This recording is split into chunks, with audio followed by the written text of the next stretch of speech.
Unions are one of the most controversial institutions in the American economy.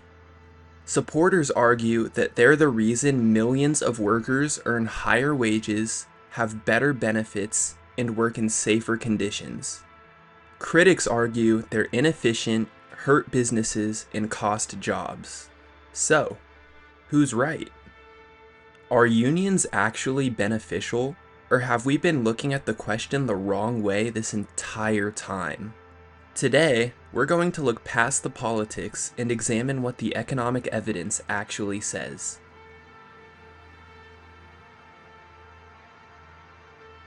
Labor unions, as we know them today, first became widespread during the Industrial Revolution. They emerged because workers wanted higher wages, safer working conditions, shorter hours, and an end to practices like child labor. While the workplace has changed dramatically since then, those are still many of the same goals unions pursue today. To understand why unions formed in the first place, you have to understand what working conditions looked like during the Industrial Revolution. Many employees worked grueling 12 to 16-hour shifts, often 6 days a week, with little or no time to rest. These long hours weren't just physically exhausting. They left workers with almost no time for family, exercise, or even basic social lives. On top of that, wages were often so low that a two-income household still wasn't enough. Entire families, including children, frequently had to work just to put food on the table. The work itself was also incredibly dangerous. Whether in factories or coal mines, employees faced constant risks. Fires, malfunctioning machinery, toxic chemicals, poor air quality, and structural collapses were just some of the hazards workers dealt with on a daily basis. Serious injuries and even death were common. When you combine low wages, dangerous conditions, and extremely long hours, it's easy to see why workers began organizing together. But if conditions were so bad, why didn't workers simply ask for better pay? The answer is bargaining power. Most workers couldn't negotiate individually because they had very little leverage. In many industrial towns, there were few alternative employers, meaning if someone demanded higher wages or better conditions, they could often be replaced by someone else who desperately needed a job. Employers also had very little incentive to raise wages voluntarily. From a purely economic perspective, if they could continue hiring workers willing or forced to accept lower pay, raising wages would simply increase costs without providing an immediate benefit. Unions changed that equation through collective bargaining. Instead of one employee asking for higher wages, hundreds or even thousands of workers negotiated together. By acting collectively, workers gained leverage they simply didn't have as individuals. If enough workers were willing to strike or refuse unfavorable conditions, employers faced the real possibility of production slowing or stopping altogether. In other words, unions shifted the balance of bargaining power. They gave workers a stronger voice and the ability to negotiate wages, hours, and working conditions from a much more equal position.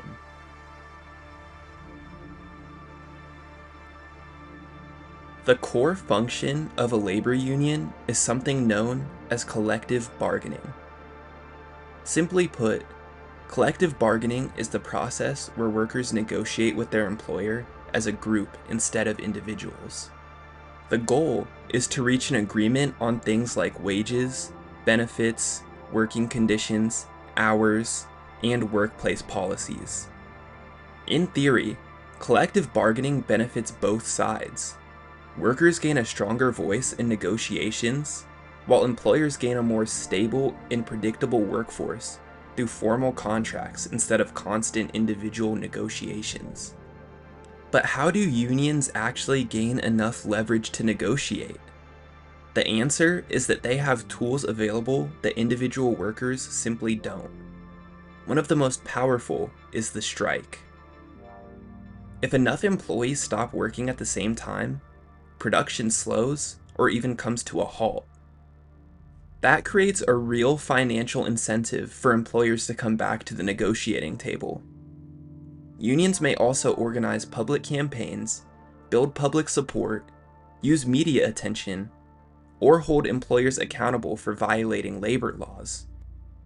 All of these tactics increase pressure on employers to reach an agreement. Of course, employers don't simply accept union demands without negotiation. They have bargaining tools of their own. Employers may intentionally slow negotiations, challenge union proposals, withhold certain information within legal limits, look for legal loopholes, or use their own negotiating strategies to strengthen their position. Ultimately, collective bargaining is exactly what it sounds like: a negotiation. Both sides are trying to reach an agreement that they believe best serves their own interests.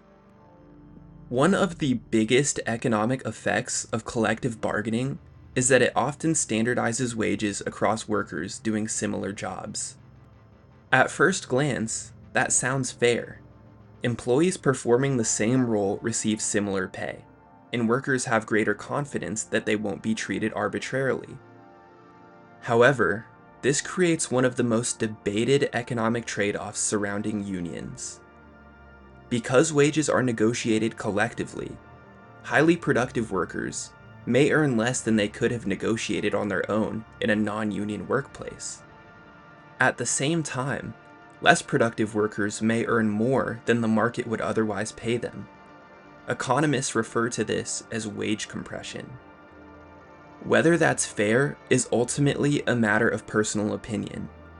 Some people believe reducing income differences between workers creates a more equitable workplace. Others argue that employees should be paid primarily based on their individual productivity. What isn't really debated is the economic trade-off itself. Wage compression reduces differences in pay between workers. Whether that outcome is desirable depends on the values and goals you believe the labor market should prioritize.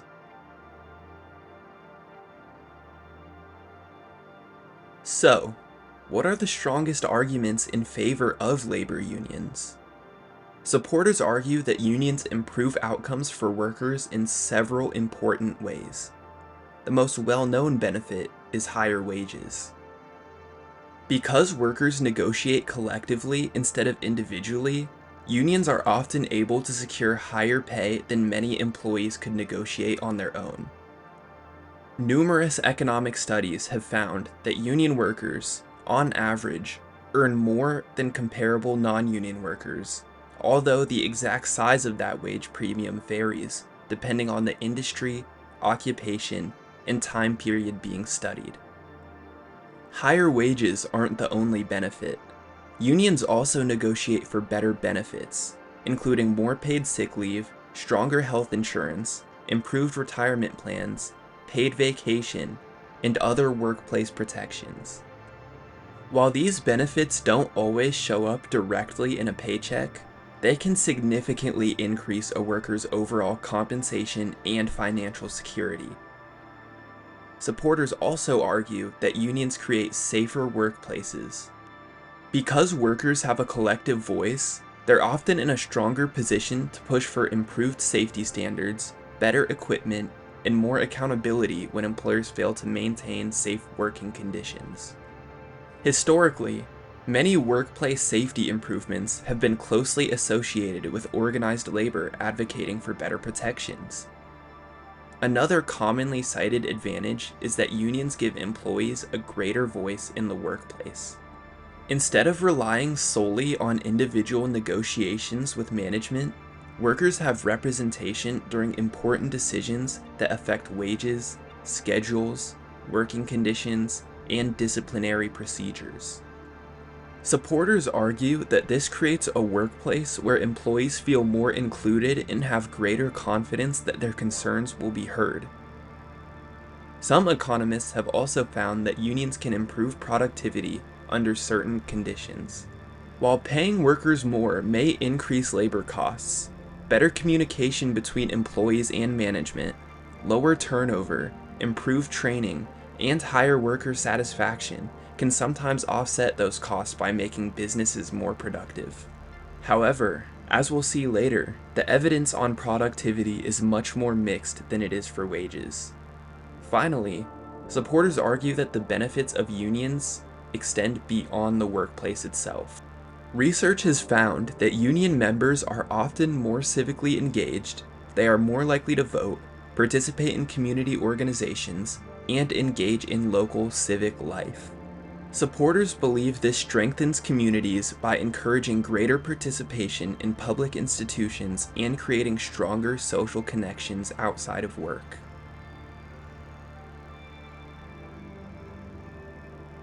Of course, not everyone believes unions create better economic outcomes. Critics argue that many of the claimed benefits of unions are either overstated or come with significant trade-offs. One of the biggest areas of disagreement is productivity. Supporters often argue that unions can increase productivity by improving communication, reducing turnover, and giving workers a greater voice in the workplace. Critics, however, argue that the evidence supporting this claim is inconsistent. Part of the problem is that there is no perfect way to measure productivity that is directly caused by unions. Because of this, researchers are forced to work with imperfect data and make assumptions, making it difficult to isolate the true impact of unionization. One of the most influential studies supporting the idea that unions increase productivity was published by Charles Brown and James Meadoff in 1978. However, critics point out that there are relatively few studies on this topic, and that many studies conducted outside of Brown and Meadoff's work have found either no measurable impact on productivity, or, in some cases, a negative impact. Another major criticism centers on business costs. Because unions often negotiate for higher wages and better benefits, labor costs increase for employers. While those higher wages benefit workers, critics argue that they also reduce company profits. In highly competitive markets, this can create a serious challenge. Companies can't always pass higher labor costs on to consumers through higher prices, because doing so may cause customers to switch to competitors. As a result, businesses may struggle to remain profitable while competing against firms with lower operating costs. Critics argue that if these higher costs reduce competition in the marketplace, consumers may ultimately face higher prices, lower quality products, and fewer choices. Finally, critics point to strikes. Although strikes are one of the most powerful bargaining tools available to unions, they can also be costly. Businesses lose production, employees lose wages while they are on strike, and the effects can extend beyond the company itself.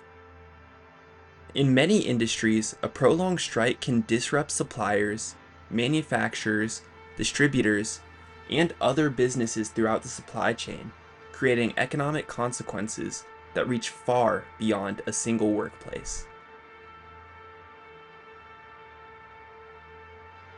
So, what does the modern evidence actually tell us about labor unions? Perhaps the most commonly discussed statistic in the entire debate is the union wage premium. But just how large is it? According to data from the United States Department of the Treasury, union workers earn, on average, between 10 and 15% more than comparable non-union workers, with an even larger premium for workers who have greater tenure. Supporters point to this as one of the greatest successes of organized labor. Critics, however, argue that the way many unions determine pay creates important economic trade-offs. Rather than rewarding workers primarily based on productivity, many union wage structures place a much greater emphasis on seniority and tenure. While this rewards long-term employees, critics argue that it can distort labor market incentives by requiring businesses to pay less productive workers more than the market would otherwise dictate. Critics also argue that this doesn't only affect employers.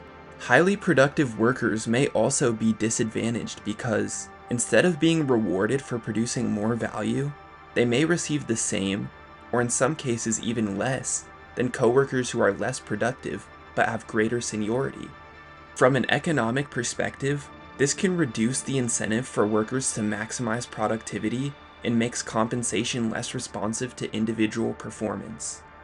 Another major distinction in the modern labor market is the difference between public sector and private sector unions.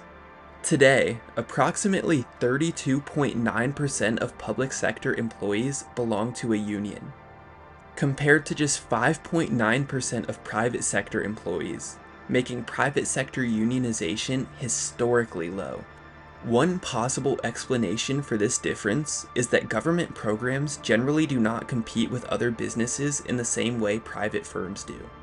Because of this, critics argue that higher than market wages negotiated by public sector unions do not create the same competitive pressure that they can in private industries, where businesses must compete for customers and profit. Technology has also played a major role in the decline of private sector union membership. As automation has continued to replace many jobs that were once performed by union workers, unions have naturally had fewer workers to represent.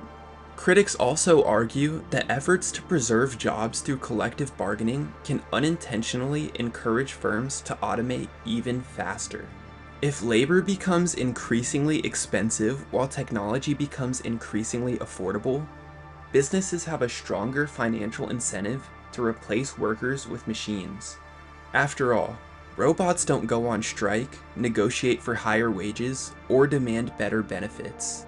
Finally, there are right-to-work laws, one of the most controversial labor policies in the United States. Made possible under the Taft-Hartley Act of 1947, right-to-work laws currently exist in 26 states and allow employees in unionized workplaces to choose whether or not to pay union dues. Supporters argue that these laws increase individual worker freedom by ensuring that financial support for unions remains voluntary.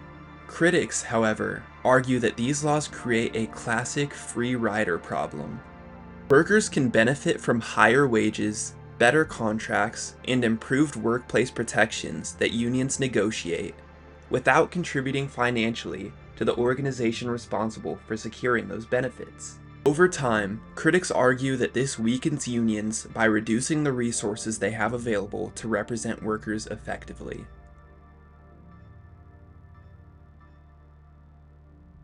So, are unions actually beneficial?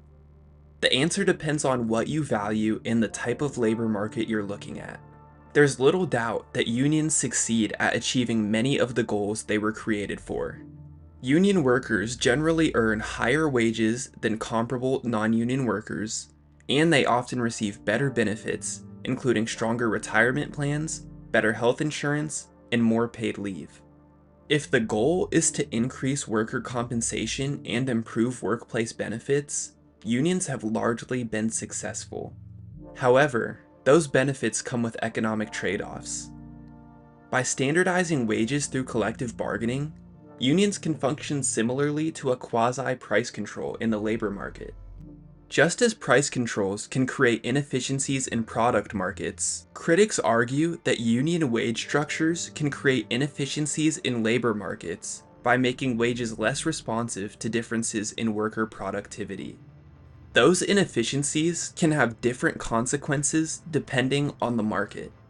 In the public sector, higher compensation negotiated by unions may ultimately be funded through higher taxes or increased government spending. In the private sector, businesses operating in highly competitive markets may struggle to absorb higher labor costs. If they cannot raise prices without losing customers, those higher costs can reduce profits, weaken competitiveness, and in some cases contribute to business closures and job losses. That doesn't mean unions are never beneficial. I believe unions provide the greatest value in situations where employers possess significant monopsony power or where workers face unusually dangerous working conditions, such as in mining or construction. In these cases, collective bargaining can help correct an imbalance in bargaining power and improve worker safety without creating the same level of economic costs. Overall, though, after looking at both the theory and the evidence, my conclusion is that unions tend to do more harm than good. While they undoubtedly improve wages and benefits for many workers, I believe the long-term economic costs created by reduced market efficiency, weaker incentives, and higher labor costs generally outweigh those benefits in most industries.